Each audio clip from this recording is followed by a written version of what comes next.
Welcome back, Javatarians. We're going to talk about some more complicated expressions in Boolean algebra now, and the rules you can use to simplify them. Like we have rules about combining like terms and simplifying expressions in algebra, we have the same type of rules in Boolean algebra. And the first one is called the absorption law. Okay. What we have here is this fairly complicated expression. We've got C, some expression, and C or S. Now, notice the and the or in here, they actually kind of cancel each other out. This is exactly the same as just saying C by itself. In order for this to be true, what has to be true? Well, this side of the and, so C has to be true. And what happens over here? Well, one of these two has to be true. So if C is true, just C by itself, right, what happens? Well, that's true, and that's true, making the whole expression true. If C by itself is false, well, that half of the and is false, so the whole expression is false. So we have this and followed by an or, right, to C on both sides. Right? It's really just the same. It simplifies to just C by itself. It has the same logical truth value. Switching the ands and ors around has the same effect. Okay. If C by itself is true, well, since it's one half of the or statement, this whole thing is true. If C by itself is false, well, this half of the or is false, so we come over here. And since C is false, this expression is false, making the entire or false. So when this on the left is false, it's because the C is false, and vice versa. Right? So in logic terms, it's known as equivalent. This expression is equivalent to just the C by itself, so it simplifies. Likewise, this and or is equivalent to just a C by itself. It's like a bit like simplifying like terms in algebra. To see it running, we have the file that has that expression. Right? We have the first one, the and with the or, and then the second two are the or with the and just to show you that when C is true, this expression is true, and when C is false, this expression is false.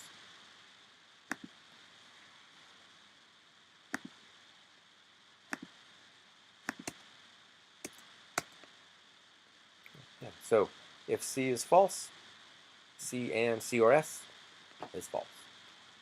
Down here, if C is true, C or C and S is true. Right? They are equivalent. They have the same truth value. So you can simplify one expression into the other. In terms of the truth table, when C is true, I is true. When C is false, the result I is false. And likewise for the other one. That's called the law of absorption. Boolean logic also has its own version of the distributive law, and it works a whole lot like distributive law does in Algebra 1. We have C and S or I.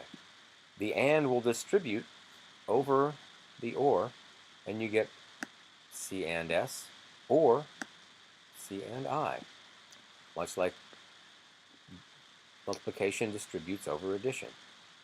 Likewise, if it was or outside the and, C or S and C or I. So the law of distribution allows you to distribute whatever's outside to the inside, combining C and S, C and I, C or S, C or I. Again, this statement is equivalent to this statement. They will always have the same truth value. And it works like your laws, this distributive law of multiplication.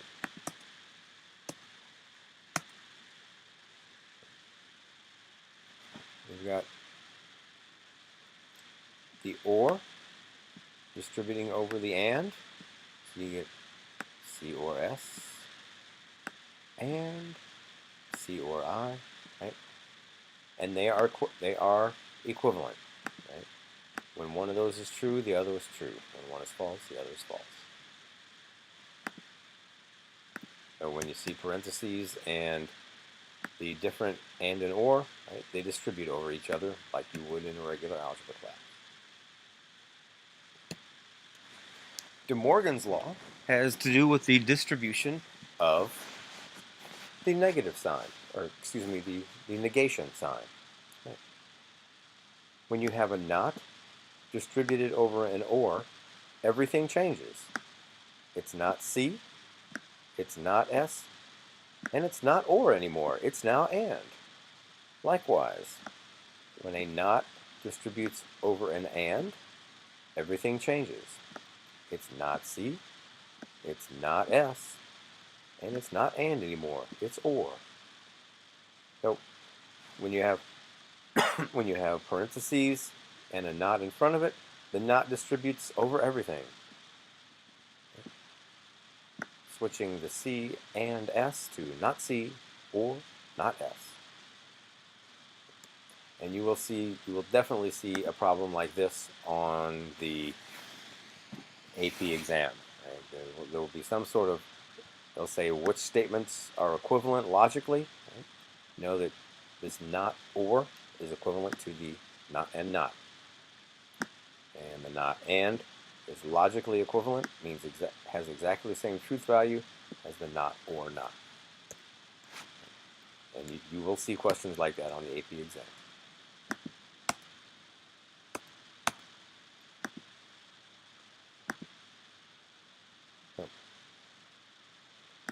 Whenever not C or S is false, not C and not S is false. Whenever not C and S is true, not C or not S is true. They will always have the same truth value, so you can simplify one with the other, or know that they mean the same thing.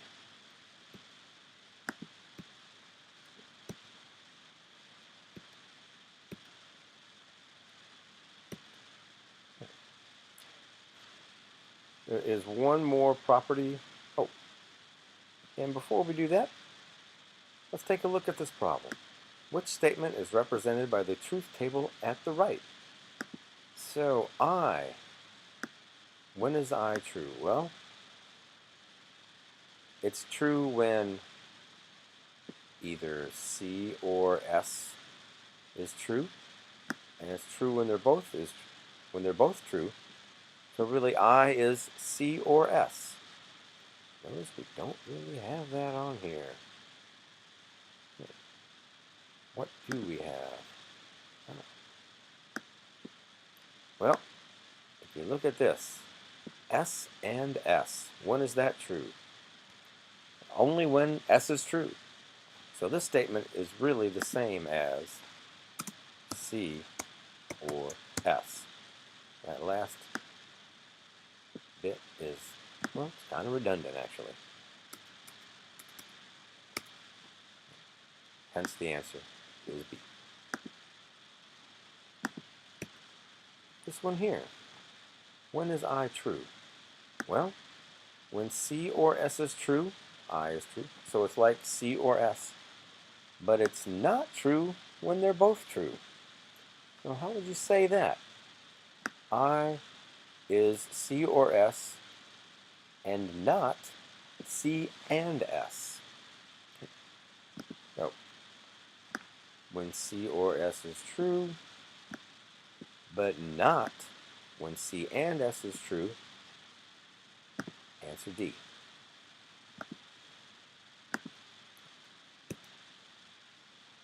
All right, that concludes the laws. We have De Morgan's law, which distributes the minus sign, the distributive law, which distributes and over or vice versa, or over and the absorption law. When we have an and an or, the repeated letter, it really just simplifies down to that repeated letter.